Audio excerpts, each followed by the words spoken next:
Thank you. Thanks for standing up, man. I knew I had the right guy out here. Thank you very much for that. Now let's talk about the economy and inflation. 89% when asked, you guys know all these poll numbers, but 89% of voters say that when they cast their ballot this fall, the economy is going to be very or extremely important to them. 83% say the same about inflation, about 76% say that about taxes. So this is topical. This is top of mind stuff. And when they say economy, they're talking about economy and inflation. And when they say inflation, they're talking about inflation and the economy.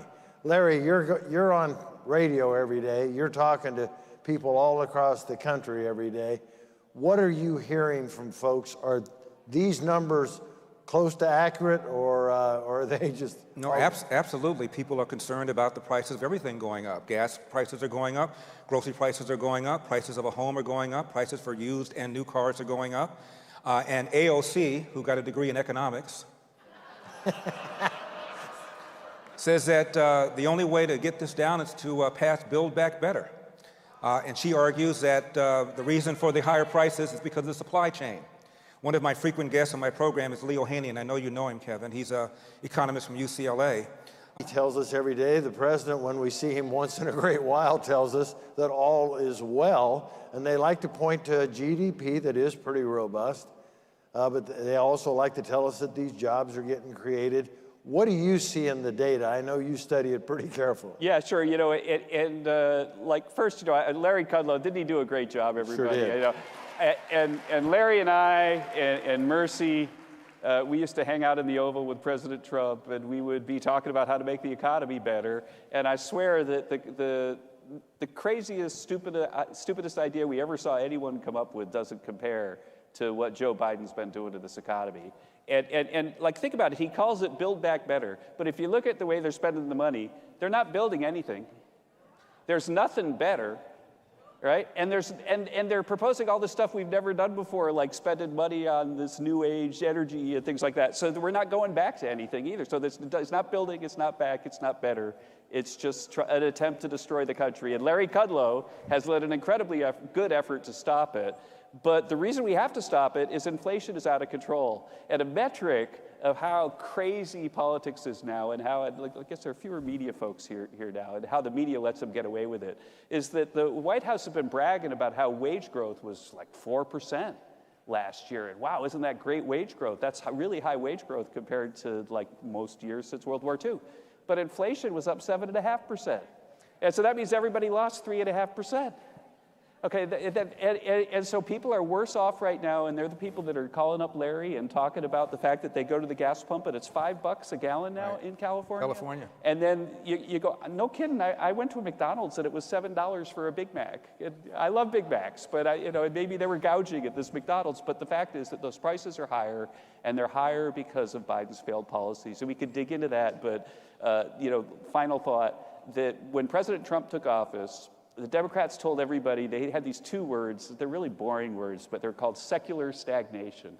And they were saying it all the time, and they said, well, sure, the economy stinks, and wages haven't grown in a decade, but it's not President Obama's fault. It's like the Martians. There's this thing called secular stagnation, which means we can never grow again. And President Trump just wouldn't accept it, right? And now they're going to come up with other excuses for why the economy's terrible. It's not their fault. But everybody here at CPAC knows it is their fault. And that's one of the things that we've learned over the last few days. I got to give Joe Biden credit for one thing, one promise fulfilled. He said he would have a historic administration. There isn't anything that's better. Not the borders.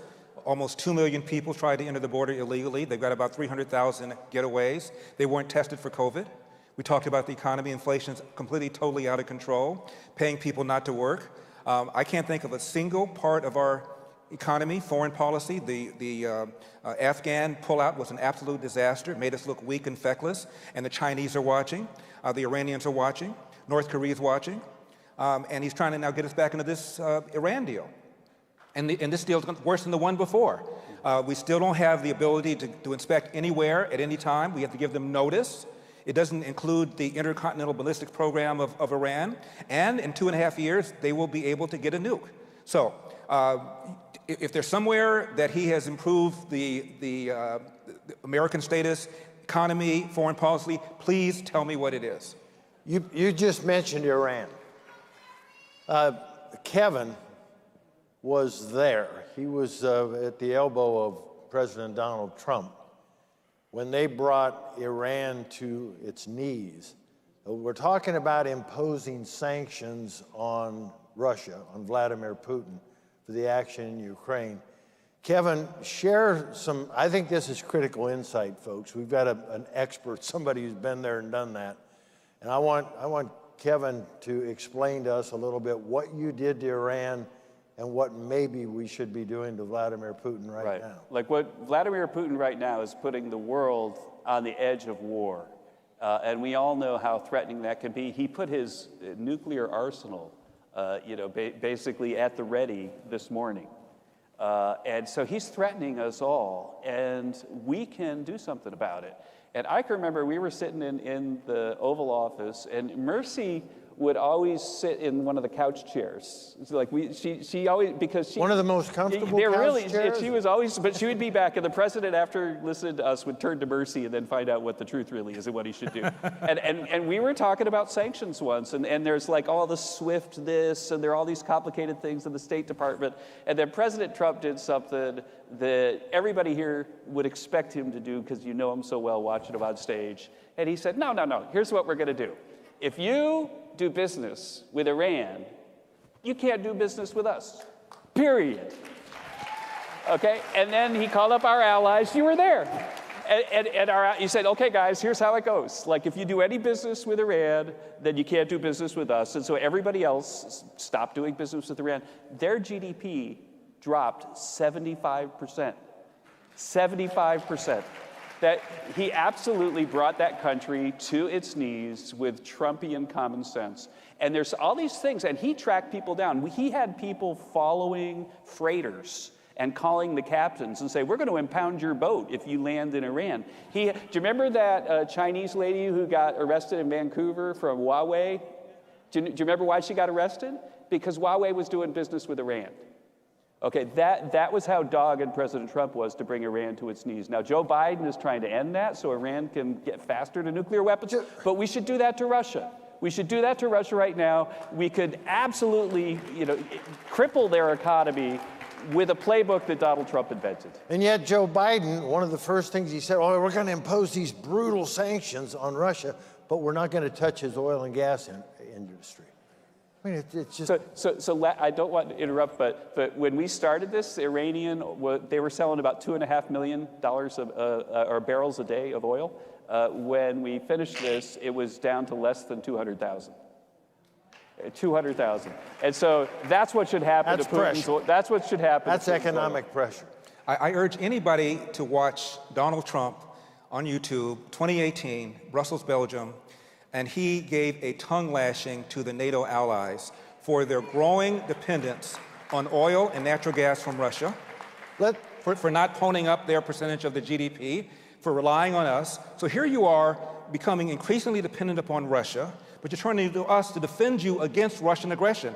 Well, how does that make sense? And it was like schooling a bunch of little kids. It was remarkable what he said.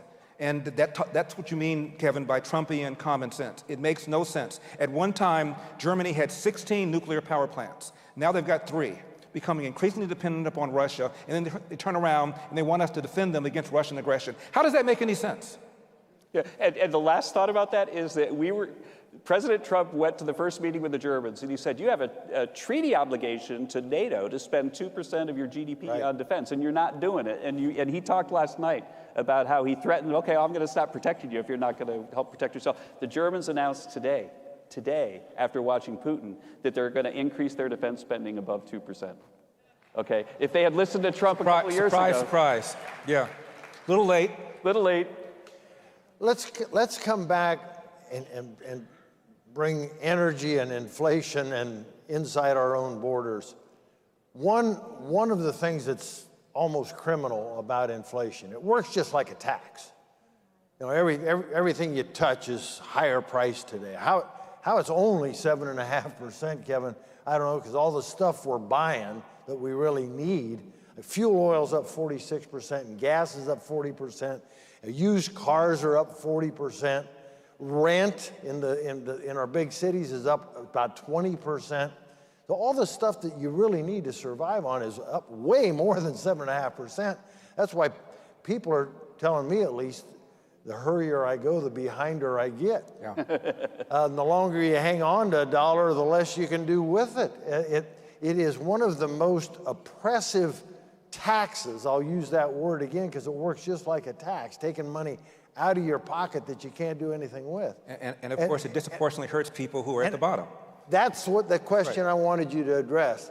It's the regressive nature of inflation that, and you know, the other side, Joe and his cohorts and AOC, they all pledge allegiance to, you know, you poor downtrodden, and they're kicking the poor and the downtrodden. That's right.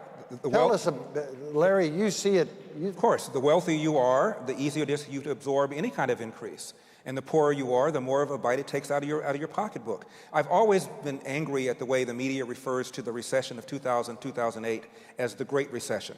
The one that Ronald Reagan dealt with had higher inflation, higher unemployment, much higher interest rates. He did the opposite of what the Democrats have done. He cut taxes, he slowed down the rate of domestic spending, and he continued deregulation policies, probably the only good thing that Jimmy Carter had done.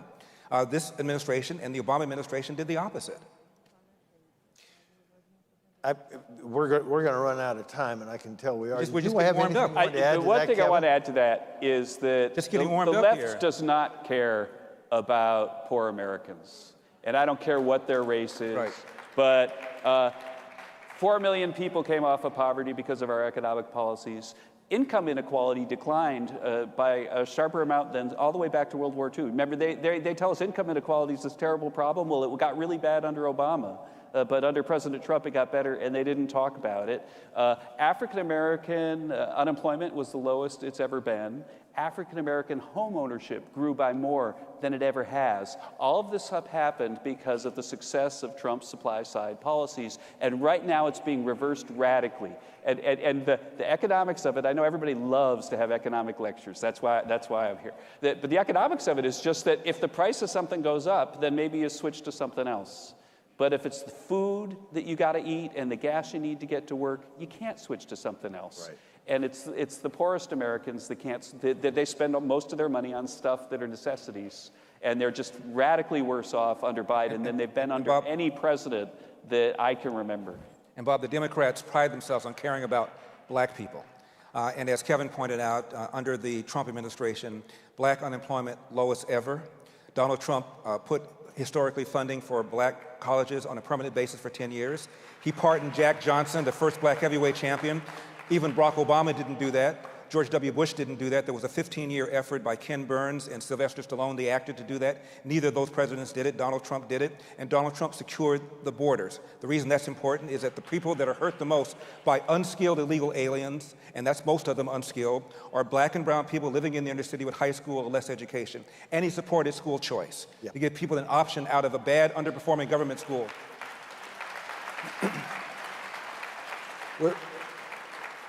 We've talked a little bit about economic policy and how it makes a difference when you do it right, when you do it wrong.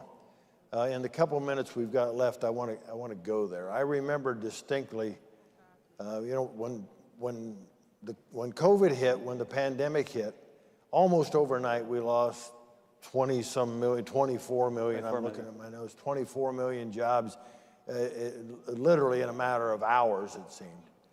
Down to 133 million in our total workforce. But by the time Donald Trump exited the White House, in just 8 months, from that April to December, 17 million of those jobs had come back. And what I'm recalling is that he promised us, he said, I envision a V-shaped recovery. Yeah, we went down real quick, but we're going to come back real quick. 17 million jobs in 8 months were coming back. That's a pretty rapid moving train of job creation. And Joe Biden's bragging, and I looked at the numbers, in a year after the train's already moving down the tracks and he's got all this economic momentum, he's generated 7 million jobs. So, and we're not even back quite to the point of where we were pre-pandemic in total job creation yet. So whose policies work the best? The guy that created 17 million jobs in 8 months, or the guy that's taken a year and is not even half that? And Bob, the guy that did warp speed, that came up with these Sure vaccines did. in 11 months or so. Handed Joe Biden a vaccine, that's right. You know, the science wasn't followed. I'm in California. Governor Gavin Newsom shut down the state in a more draconian way than did anybody else, sitting up there at the French Laundry restaurant, incurring, by the way, a $12,000 wine tab with the very people that drafted the mandates that they weren't wearing masks, they weren't engaging in social distancing. Now, I'm not that knowledgeable about wine, but I assure you that $12,000 wine tab, they were not drinking Mad Dog 2020. Yeah. $2 Chuck. He had his own kids enjoying in-person private education, and pre-pandemic, 75% of black boys in the 3rd grade could not read at state proficiency levels, and those levels are low. Math scores, even worse. They were denied a whole year of in-school private education, in-school government education. Half of all 3rd graders pre-pandemic could not read at state proficiency levels. They were denied a whole year of in-person education. It's absolutely outrageous. The science was not followed. A third of all restaurants are now gone forever in California, most of which were owned by black and brown people, the people the left pride themselves on caring about. The thing that, you know, it's easy to forget history, but, the president called me back. I was literally in the outback of Australia when he called me back to help lead the economic response for the White House. I went back as senior advisor during COVID. I came back in March, right at the peak of it. And people forget how little we knew back then and the craziness that was being spewed by the health officials like Tony Fauci. And if Tony Fauci had his way, then we wouldn't have had that Trump recovery because he'd have kept the economy closed probably for the whole year. Right. And an example of how President Trump's leadership, saved the economy is my very first meeting of the task force when I came back into the White House. He asked me to present to the task force the economic impact of their shutdowns. And I said, second quarter GDP is going to be the worst quarter since the Great Depression. Those of you who saw me on TV, you remember me saying that. And if we had another quarter like that, I'm not sure the economy could recover. And after I made that presentation, all the task force members, their faces were white, they were pale. They didn't understand the harm they were doing to our country with their shutdowns. But Fauci's face was red. And he turned to the vice president and he said, I'm still in charge, right? But at that moment, everybody knew that he wasn't. And I think that any other president in that circumstance would have kept the economy closed like you see the blue states doing, and we'd have 10 or 15 or 20 million fewer jobs right now and probably a Great Depression if it wasn't for the heroic leadership of that president. Right.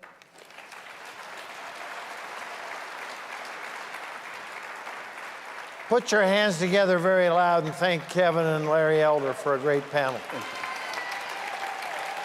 Thank you, gentlemen. Thank you, Rick.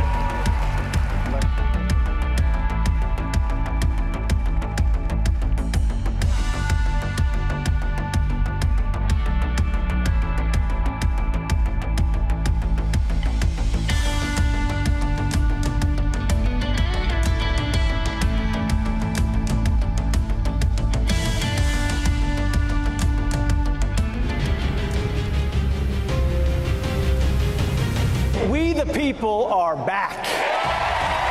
This corridor is more than an energy project. It's an attack the weak against the strong. Freedom of speech is under attack. We as conservatives have ultimate faith in people. In here, no one tells us what to think. This is Bethlehem, the birthplace of Jesus. Give it to God. He is doing this for a reason. There is a way to find justice. Has anyone told you you look like Joe Exotic? Hands on top of your head. Good or bad, I'm not gonna let anyone take my glory. Daytona is a place where magic can happen. At home with me, Paula Dean. I'm Waters, and this is my world right here. The future for all freedom-loving people. I think the best way you can thank me for being a veteran is be a good American. If somebody can listen to this story and not immediately agree that that's the mark of a hero, I don't know what else I could say. Mr. Gorbachev, tear down this wall.